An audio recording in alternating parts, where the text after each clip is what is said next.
must have been involved in a lot of these cabinet meetings, now calling out the government directly.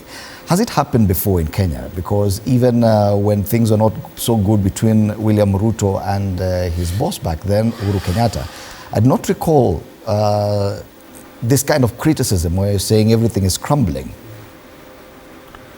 Fred, I don't know how you cannot recall, because this is exactly the script. Exactly the script. When William Ruto when they had now differed with Uhuru Kenyatta, he was traveling all over the country criticizing the government over taxation. If you listen to all those speeches, bad education, all those things that they're saying now about William, exactly is what he was saying about Uhuru Kenyatta. What my fear in this whole thing is, and I think the only test to truthfulness by the deputy president is, supposing he were to go back as a deputy president, supposing he wins this case, let's just assume, is that exactly what he's going to tell the president? Or now he will now become part and parcel of the system? So the other thing which I want to say is this, and I think what people are saying, even when they call the president Zakayo, when they say Zakayo Shuka, it actually means literally, please come to our level. Come and understand us. Come and feel what we are feeling, which I think Rigathi has felt in the few weeks that he was here. He's actually felt it.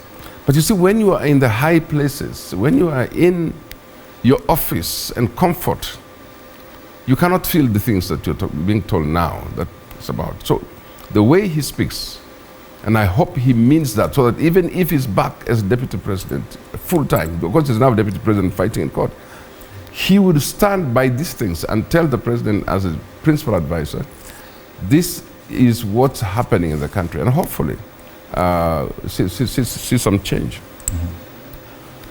I also hope that the president, who is now listening to his deputy, would adapt that speech, and when he goes out to the people, I hope he can tell the people of Kenya, I do know what you're going through. And actually, basically repeat these things. I know we have challenges in education. I know we have a failing system in health. The day the president becomes a very humble person, comes down to that level, it begins, then change can happen. You become vulnerable to your people. You say, we understand the system. I understand your problems. I understand what you're going through. At what point, every day it's another promise. It's, we're going to do this, we're going to do this. But really, come down fast. Come to the level of your people and see. The people surrounding the president are the ones we are seeing here in the list here. They're billionaires. Billionaires never feel what the people are feeling. And so I do hope that what Rigathi is saying, he should just add one more thing to his talk, which is the runaway corruption in this country. And because he is privy to some information, he should actually continue to talk about it, about the corruption in this country. And let it be not just telling us about taxes and so on. That's true, we know that. But condemn, identify, and let people know about this corruption, because we need the truthful man to keep saying this truth, whether he's in office or outside office. Okay. Of course, we pray for him. He's now in court. Things are very complicated there in this court system about this case. And he might be just there for a while as a DP. In fact, now that the security has been given back, it's a good sign. It's a good sign that we are now recognizing that this man is still the deputy president of Kenya. So let me come back to the whole idea about why we think this country will probably recover at some point. And it is going to be in the moment when our dear president, His Excellency William Ruto, comes down to the level that he now recognizes these things that Rigathi is saying and other people have been saying, including the security in the country. These things that scare away investors and the economy cannot grow. And I need for these people to know that the money being held by these billionaires is not going to help the country. This is not, please, accumulating this wealth simply puts you so far away from the people. Let's calm down and let's address the things that are biting Kenyans right now. This shisha things is actually a very great cause of concern.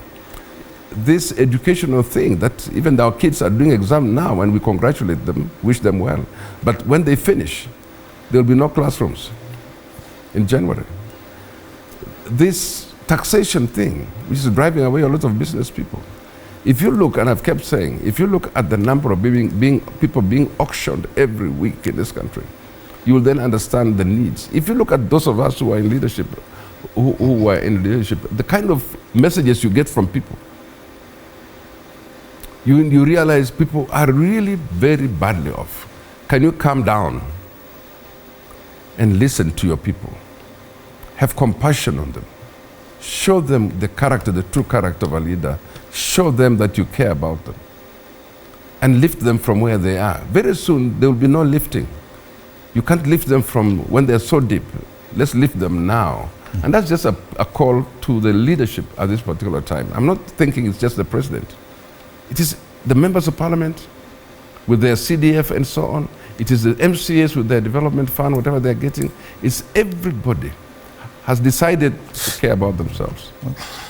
The president, meanwhile, appears keen on the politics. Ruto's plan to inherit Raila's staff and retain Gema, we've seen now is being accompanied